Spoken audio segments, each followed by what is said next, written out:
Rock is one of the worst types for any Pokemon to have in competitive, and this generation is no exception. However, there are plenty of strong Rock-type Pokemon and plenty of strong reasons to even use Rock types in competitive, thanks to stab moves like Rock Slide being one of the strongest options you can have, and also the Speed F boost you can gain from Sand. Today, I want to explore some of the Pokemon that honestly might just get overlooked due to their Rock typing in general, or some of the ones that make it look so good that it's terrifying. And in today's video, we're going to be ranking every single Rock type in competitive.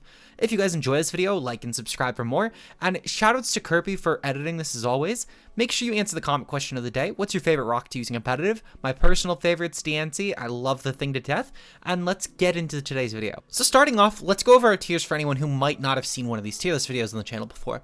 Starting off with our S tiers, these are going to be for the Pokemon that are so good that you do end up hurting your team not running these, but they're not necessarily completely irreplaceable. They're really good meta-defining threats, and they're fairly unique in their role. But overall, they're not going to be things that are so good that you have to be running this in every build. The A tiers are going to be for Pokemon you should at least have counterplay for in a team, but they're not going to be Pokemon that are absolutely defining the metagame. They're just strong options to consider. B tiers are going to be for Pokemon that are pretty good, but you no longer need to have dedicated counterplay to these. The C tiers are going to be for Pokemon that start to get into the more niche realm of counterplay, and these will most likely at least be able to have a job against some sort of S tier, but they don't have to be options that you are really going to be having to consider or even think about fighting.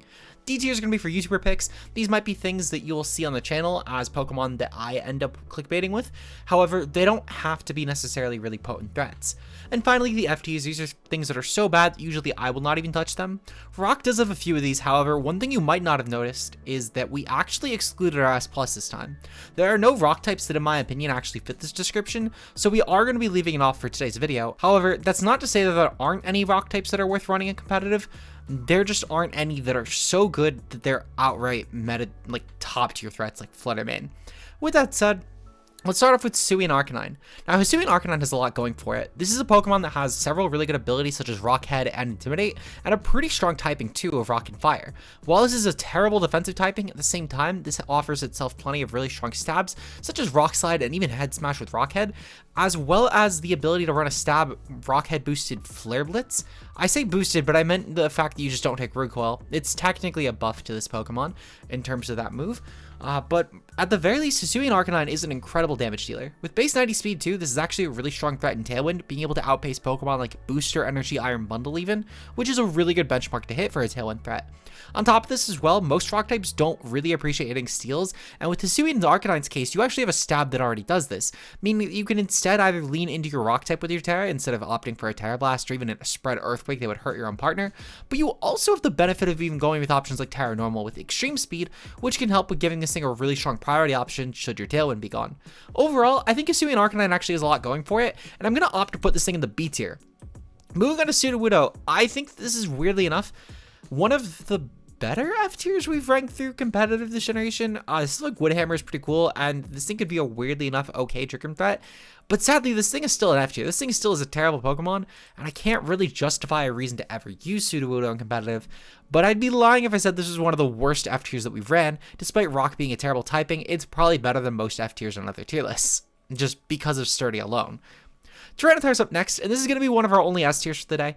Tyranitar is honestly one of the Pokemon that I look to and think, wow, this defines what it means to be a really good Rock type. With access to Sandstream, this takes advantage of one of the best reasons to run a Rock type Pokemon to begin with, gaining yourself a 1.5 times boost to your special defense. On top of this as well, Tyranitar is one of the most versatile Pokemon you can run in competitive, with its Assault Vest moveset being probably one of the best this generation, due to the fact that you could really lean into that Speed F side, taking hits from even Pokemon such as Fluttermane, which can take super effective hits pretty comfortably thanks to the Assault Vest and the Speed F boost. Not only this, but Tyranitar is also an incredible Terra option, and with options like Terra Flying, you can really take advantage of your defensive weaknesses, gaining a resistance to fighting after being 4 times weak to this thing, while also gaining a really strong Terra Blast that can handle Pokemon like Amoonguss that would otherwise be useful with their grass type attacks. I say that, but at the very least, Amoonguss doesn't really run grass moves, however, there are plenty of grass types that would. With this all in mind, I can't really see that Tyranitar would be anything besides an S tier, and this just gets into the Assault Vest sets. There are plenty of other ones too, like Dragon Dance and also Weakness Policy builds that can definitely be good, or even ban a Tyranitar. Overall, really potent S tier. With Arceus, Subnexus is definitely an S tier, with options like Judgment that are a no missing special rock move at base 120 attack. You also have the ability to boost this thing with the rock plate, or I think it's called the stone plate. I can't really imagine why Arceus would never be an S tier. At the same time though, I really don't see any merit to run Arceus as a rock type Pokemon, and I think truthfully it's one of the worst types you can run on this Pokemon. Though at the same time, having a rock type stab on this thing with really good coverage and the ability to run a really strong Edge Quake with Terra could actually be pretty potent on Arceus. I just don't think that it really has any reason to stand out other than its base stats being so obnoxiously good that they make Arceus really worthwhile running. I don't have a lot to say on this Pokemon, to be honest. It's an Arceus. I've kind of covered this in every other tier list, and it's just a really average Arceus that skews slightly lower on the tier list. Despite having a terrible type, this thing has a lot going for it in stats, and offensively, this is a pretty big Pokemon. But sadly, it's just kind of here. Moving on to Hisuian Avalugg. I think Hisuian Avalugg might actually be an okay Pokemon. This thing definitely rests itself in the C tier for me, with Hisuian Avalugg having a couple big benefits.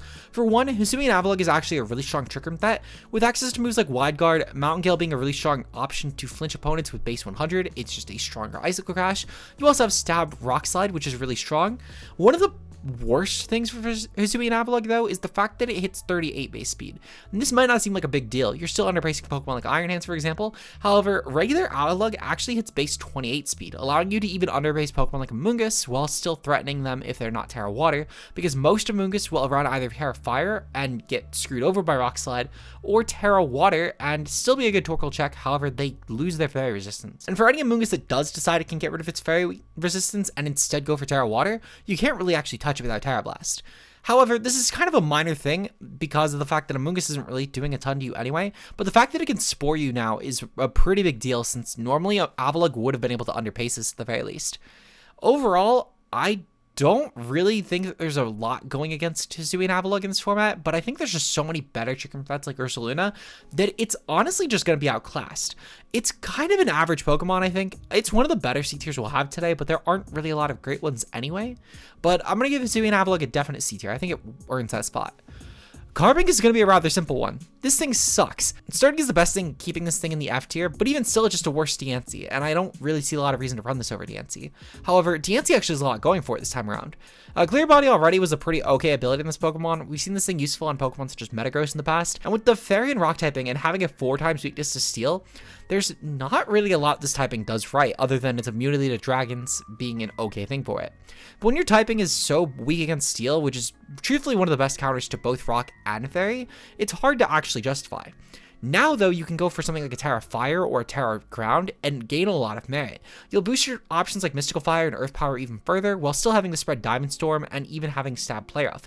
You could opt for this thing to actually be a full physical attacker now, thanks to Terra Blast, and you no longer need to run mixed movesets, which is actually pretty important.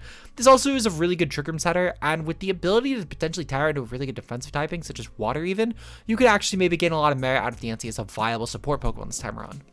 I'm going to give Dancey a really low C tier. I think this thing could be an interesting defensive Terra option. However, really the best benefit that you have is through clicking Diamond Storm and hoping that you can gain defense boosts as quickly as possible, because otherwise I don't really actually see a reason to run Dancey over other Trick Room options. But it's just good enough with Terra to where I would actually give this thing a C tier. Though I can't lie, if it does cost a restricted slot, this will end up going down to D tier. The only reason it gets a C is because of the fact that currently speaking, we don't actually know if mythical Pokemon will take a restricted slot should they ever get allowed in this format, because the precedent in Sword and Shield was the fact that you could just run them on a team and be fine. Overall though, it'll be interesting to see where Dancey ends up lying, but for now it's a C tier. Moving on to Lycanroc. This thing actually is an interesting one. I think Lycanroc has a lot going for it this generation. For one, Tyranitar's viability being so high already helps Lycanroc objectively being a viable Pokemon. I think we've seen as well over the generation that Sand is at least here to stay as an okay enough playstyle. I don't think we'll see a championship with Sand by any means, at least until Drill is in the game. But with the fact that you have stuff like Sand Rush plus Endeavor, or even just a Cell Rock as priority against Pokemon that might somehow outpace your Sand, or even that can just clear it, I think that Lycanroc at least does have some things going for it that do prove to be very powerful. With options like Terra Rock, boosting your Rock Slide even further, as well as leaning into your stat being boosted, which you already do have pre-Terra, I can't really see a reason why Lycanroc would exactly be unviable. I just think that it's one of those mons that's consistent enough to maybe make a day 2 appearance, but it's never going to be consistent enough to maybe win a regional or like a national or international. Overall, I think that Lycanroc is kind of a weird one. It's pretty good in a close sheet at the very least. I think I'm going to maybe give this thing an A tier. I think Lycanroc has proven to be consistent enough, at least through all the regulations, and it's still proving to be a good Pokemon. This thing is really good at slaying fat teams with moves like Endeavor. It's great at dual flinching and things. It's one of the fastest Pokemon you could run, and it even with Sand will outpace most Tailwind threats. So I think I'm going to give it an A tier. The Sash Endeavor set is probably the best set you can run on it. It's really the only set that makes this thing a good Pokemon, but I'd be lying if I said this thing wasn't consistent. It's a fairly consistent offensive threat, so it'll get an A tier. Moving on to Lycanroc Midnight though, this is a pretty gimmicky option, but I do think at least it is kind of decent. With the ability to lean into other skill swap Pokemon such as Medicham or Oranguru and give them no guard, which you can then pass to Tinglu, Lycanroc Midnight can actually be kind of a threat, specifically because it can make other Pokemon broken. With this as well, you can maybe lean into giving other Pokemon abilities such as No Guard, which can be pretty terrifying when you have very inaccurate moves, even outside of the Yoko moves for that matter, so you can definitely pull this off in more than just Fissure Machines. I think that Lycanroc Midnight, if nothing else, is at least a D tier threat, and I don't think it's the worst Lycanroc form anymore, solely because of the fact that despite Tinglu with Fissure being an option that's fallen off, it still is at least a somewhat viable fourth move, and we've even seen this thing spread to actual other threats such as Torkoal now running Fissure for certain matchups, or even Dondozo in and out popping up with Fissure again. Overall though, Lycanroc Midnight definitely sits in the D tier, but it's kind of gimmicky and I don't know how long this will be a D tier mon, and I think truthfully even just with the power creep that Pokemon Home has provided, this thing might fall to F tier sooner or later. Moving on to Lycanroc Dusk though, this thing actually does sit in the F tier, and I think it's probably going to be the best one. I think the Tough Claws with the Cellrock at least does provide a strong enough niche, and it's not exactly going to be reliant on Sturdy to be viable, which is good. However, at the same time, the 110 speed actually feels rather slow in this format, and it really does rely on a Cellrock actually carrying you in matchups. I don't think a Lycanroc Dusk is exactly a bad Pokemon on a concept level. I just think it's really bad for the current format, and I can't really see a reason why you would actually want to run Lycanroc Dusk on an even team, because realistically, Lycanroc Dusk has a couple things that it offers. The priority of Cellrock, which you have on Lycanroc Day anyway, and you're not as locked into it. And the fact that you have an okay enough speed, but that 110 speed is really slow when you're pairing this thing next to Pokemon like Booster Fluttermane, Booster Iron Bundle, Tailwind being one of the most viable forms like Speed Control, the fact that Trick Room is also extremely viable, and you can just underpace this thing with Pokemon that can be 3 or 4 KO'd by Lycanroc Dusk, even with Tough Claws, and I just don't think that it's that good. Overall, this thing proves to be why Rock type is just not a good typing, because despite the fact you have a really strong offensive stab with Slowrock and Rock Slide, at the same time, you really can't comfortably pull it off because your defensive typing is really weak to Pokemon like Iron Hands that trump the metagame, or Pokemon like Great Tusk, which is one of the best Pokemon in the metagame, or any given water type in the metagame like Dondozo or Iron Bundle, and it just starts to really become clear why Rock types are not that good, and I think this is the epitome of why they are not. Overall, definitely gonna get in the F tier for sure today. Moving on to Dreadnought, we're gonna give Dreadnought a solid C tier. I'm gonna give this thing right above Dancey at least. Dreadnought has proven to be a pretty okay rain threat, and I think that especially with the rock typing as well as the water typing, this thing at least does have a pretty strong niche. I think one of the biggest benefits that Dreadnought does have is the ability to use Rock Slide as a really strong way to flinch down opponents. Overall, this water and rock typing is pretty potent with options like Liquidation to break down defenses, going all the way into the Rock Slide flinch, which can actually be really terrifying for opponents that might be trying to take this Pokemon out. With Terra Grass, you can also use Terra Blast, which is a great way around opposing Rain Sweepers, and with your Strong Fizz Def too, you can not only take on other Swift-Swim Pokemon like Dreadnought, or even stuff like Floatzel in the very niche cases, or Palafin especially, which is a really strong Rain Breaker, and also the newly introduced Basculegion. But you also do have the ability to then throw on an Assault Vest if you really want to, lean into your Spadef on opposing sand teams, or even just altogether trying to invest in Spadef for your bulk and take on opposing rain threats that might be leaning on the special end. Overall, I think Dreadnought is a pretty potent threat. It's one of the better metas I think that we've had for it currently in Regulation C, and I think that with the rise of Pokemon like Basculegion coming in Regulation D, Dreadnought is only going to become more of a viable Pokemon because you can not only invest defensively for this Pokemon to actually take hits, but you could also then proceed to use this thing as an anti-rain option, and I think that its stats do lean into it being a pretty good one. Overall, I think Dreadnought is going to be a pretty strong option in the C tier, and I think that that's just where it fits best. Colossus is going to get in the D tier. I'm going to give this thing at the top of D tier. I think that Cole has proven it's a really gimmick-heavy Pokemon, and it's really standing out right now, actually, in a really strong gimmicky set next to Bruxish. I saw this team first when it was featured on Cybertron's channel, and while I'm not sure where it originated, at the very least, this thing was a pretty strong option nonetheless. With Colossal next to Bruxish, you can essentially self-proc the Steam Engine while having both Aqua Jet to do so against really fast comps, and also Surf to do so with the Scarf Bruxish against slower builds, so you don't need to go for as strong of an attack here. And also so you don't need to lock yourself into Aqua Jet, and instead you can damage both opponents, which is useful for breaking Focus Sashes at the very least, or even Sturdies. I think that at the very least, this core is gimmicky enough to where it kind of works in the metagame, because Bruxish also will block priority from Pokemon like Kingambit, Dragonite, Palafin, etc. that would otherwise be threatening to Colossal here. And with the ability to Terastal out of your 4-type weakness to Rock, you can make stuff like this a lot more viable in the current metagame. I think that Cole is not exactly the best Pokemon, however, you can definitely make Cole work with the plus speed nature at least, in my opinion. And with the plus 6 speed and going for Rock Slide flinches, it's kind of hard to at least make this thing into a bad Pokemon. It's just that you really do need to lean heavily into gimmicks to make this thing work, so I'm going to give this thing a D tier. Moving on to Stonejourner, I actually think a Stonejourner is kind of a good Pokemon right now. With the ability to boost partner Pokemon's attack stats really high, and the fact that this thing does get support moves like Helping Hand and Wide Guard, I actually think a Stonejourner kind of is a C tier Pokemon. This isn't exactly a support Pokemon that leans into moves like Rage Powder or Tailwind or Trick Room, but instead you lean into just boosting damage as quickly as possible. At the very least, with options like Helping Hand as well as the Power Spot ability, you can definitely make sure that you're making sure anything on the opposing side of the field will be O-code. Most Pokemon, for example, would be 2-hit KO'd by a threat like Great Tusk, if not O-code by a Terra set, but even the really defensive options like Wo-Chien, for example, or Tinglu, even with neutral Terras, are going to have to fear next to Power Spot with also Helping Hand boost, going for these single target moves like Headlong Rush and Close Combat. It's kind of hard to really think of a way that Tinglu wouldn't die to a hit from Power Spot boosted Stonejourner, especially when you are pairing in these more aggressive physical attackers that are going to otherwise massacre you.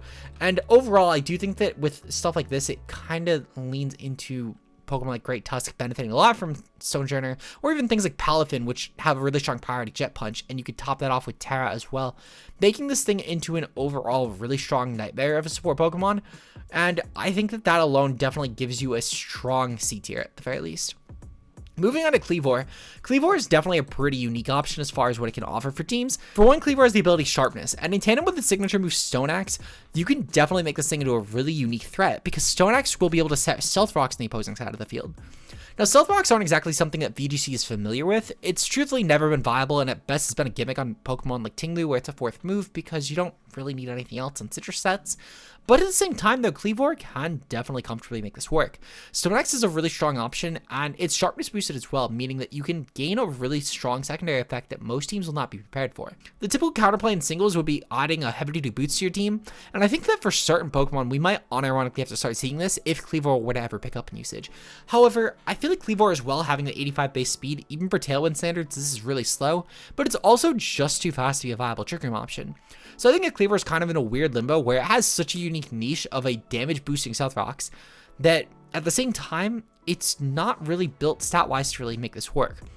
Sheer Force is pretty good too, but when your best moves are stuff like Stone Axe and Rock Slide, both of which really rely on their secondary abilities, you can't really take advantage of this either, and Cleaver barely has any moves that really justify this anyway. So I'm kind of in a weird spot here. I think Cleaver is a kit that's really well suited for a lot of Pokemon to be deadly with it, but Cleaver's stats just don't make it work, and it's just short of doing so. I'm going to give this thing a solid C tier. I'm going to put it at the very least above Dancy. I think you can make Cleaver work for sure, and it has a lot of threatening aspects to it, but I would be lying if I said that Cleaver will be consistent by any means. Though the Stealth Rocks with Stone Axe alone do at the very least justify Cleaver, because it will be fairly threatening against a lot of different flying types, teams that are really switch reliant, especially with Pokemon like Arcanine being huge. I think you can maybe make a case for this thing, but I'm just not seeing it currently, and I think I'm just missing the partners for this thing that will make Cleaver into such a threat. Overall, definitely going to be a C tier thing for sure. Moving on to Cloth, I'm going to give Cloth a D tier actually. I think it's going to be a low D tier, but I've actually kind of seen the light on this thing. It's not just that Kurt is editing this video and holding me hostage if I don't give him the Cloth D tier, but I think that Cloth actually kind of has some merit with the Anger Shell ability being really strong next to Pokemon like Mousehold and Amoonguss. I would be lying if I said this thing was a strong metagame defining threat, but at the very least, I feel like that Cloth definitely captures the perfect image of what makes a YouTuber Pokemon work.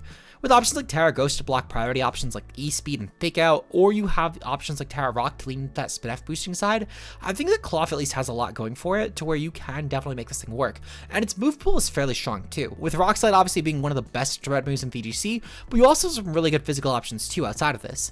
For one, knockoff is actually a really strong option to clear opposing items, and it's also really good for open sheet to scout what items your partner has. Especially when you consider that the knockoff distribution is fairly limited now, Cloth already has a strong niche in this department.